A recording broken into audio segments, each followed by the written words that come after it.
Hello mga kamigo! Dito na naman tayo mga kamigo. Maglalagay na naman tayo ng head unit. 360 camera yung ilalagay natin dito. Bali, Amigo Rolando na naman to. So ayan, grabe na si Amigo Rolando mga kamigo. Tapos ngayon, baka may problema.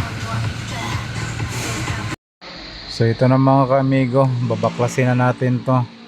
Itong Toyota Fortuner, paano baklasin? Dito unahin itong mga ganyan, yung maliit na yan, yung parang ano siya, bracket kit. Kamay, pwede naman to kamayin.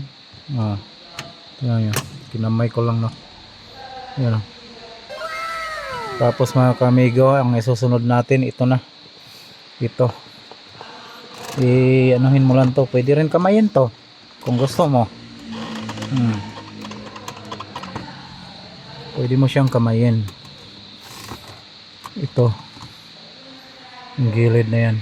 So ganito lang yan, paghila, ihilain lang to ha. Kasi lang masakit sa kamay to pag tinamaan yung kamay natin. Yun o, dito natatanggal siya. Yan, yan, grabe no. Yan siya. Tapos ito hila.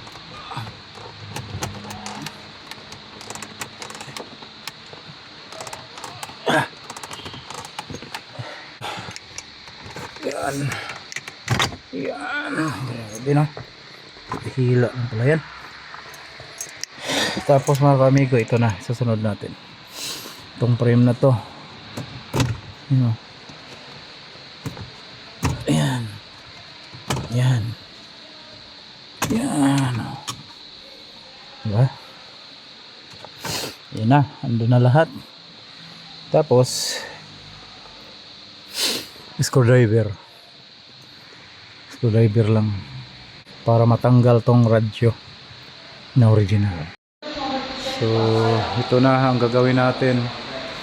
Pinapurma na Toyota Fortuner yung modelo. Yan, 360 camera yung gagawin natin dito.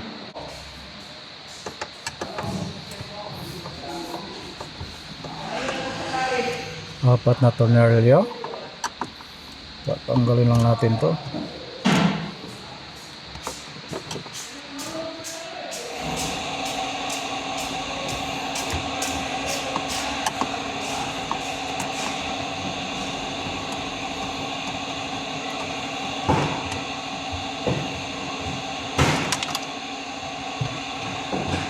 So ayan na mga kamigo, nakuha na. Tapos ito na siya ngayon, babaklasin na natin. Yun o, yun yung original na harness ng ating unit. Galing o, tatanggalin natin yan. So ayan na. So ayan, tanggal na lahat. Ito na yung power harness natin. Plug and play lang tayo dito ha. Yung lahat mga kamigo.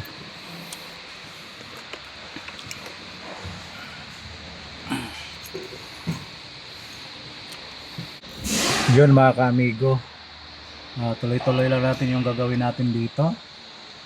360 camera. Yun, sulit na sulit to, panalo to. Kaya kayo, gusto nyo magpa-install ng 360, Amigo Rolando, kontakin nyo lang. Tapos isusunod na naman natin to mga kamigo. Babaklasin natin to, ito. Tapos itong ano niya, babaklasin din natin mga kamigo ha. Pati doon yung dalawang side mirror at saka itong mga to, babaklasin natin yan pati doon. Natin tanggalin to, yan, ito muna. Ito yung tweeter, baklasin muna natin to bago natin babaklasin to pa isa-isa. Okay, tanggalin natin, makikita din tornilyo dyan. Yan, tatanggalin natin yan, tornilyo na yan. So make sure lahat ng mga tinanggal mo dito mo lang ilagay para hindi mawawala. Okay, tapos isusunod natin to. Yan.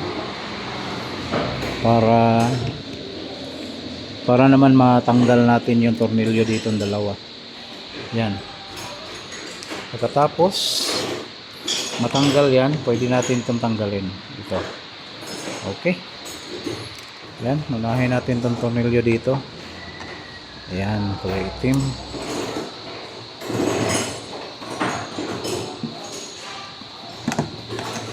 Yan. Grabe naman to. Yan, tanggal na. You know, dito lang natin ilagay para hindi naman mawala. Tapos ito. Dalawang tornilyo dito. Ano yung mga kamigo doon? Tanggal na yung siding sa gilid ng door niya. Tapos dito na naman babaklasin na naman natin to. Yun, kagaya nung una. Saka dito.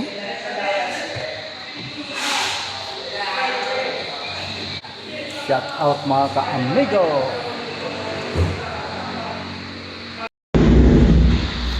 Kagaya nito mga ka-amigo. Tanggal na. Baklas na. Ito yung side mirror niya sa kanan. Ito na mga ka-amigo, kasi natanggal na natin itong dalawang to. Babaklasin na natin yung mga salamin nito. Tapos ganyan, tapos lulusot natin yung wiring ng ating 360 camera ha. So yun lang yung gagawin natin mga ka-amigo. Tuloy-tuloy lang sa gawa mga ka-amigo. Amigo Rolando at your service. Okay. So ayan na mga ka-amigo, naikabit na natin yung mga camera. Yung sa salamin, yung sa ano niya, ang tawag ito, yung side mirror. Dami nating gawa dito mga kamigo. Makikita niyo, grabe oh. Tapos mayroon pa dito mga kamigo. Ito yung sa baba na camera, bumper. So yan, umpisa na tayo mga kamigo. Malapit na tayo matapos. Lagay pa tayo dito. Op! Okay kuya. So, tapos mga kamigo, ito na. Anuhin na natin to. Gagapang. Tapos ayan. So ito. So testing na natin to mamaya. Yun na mga kamigo. Natapos na yung in-install natin na Toyota Fortuner sa modelo 360 camera. Ayan na. Ayan na. Ayan na mga kamigo. Tapos okay na lahat oh, yung binaklas natin doon nag-okay na. Dito okay na rin yung camera na 4 nakabit na natin, okay na siya for 360 camera. So ito na siya mga ka-amigo. Ayan mga ka-amigo, 4 na camera yan. Galing. So ayusin na lang natin to mga ka-amigo ha. Grabe na to. Ayos. Right mga kamigo, ayos na, okay na yung install natin. Bali wala tayong problema. Kakalibrate na lang natin tong 360 camera na to. Grabe mga kamigo, galing no? Ayos.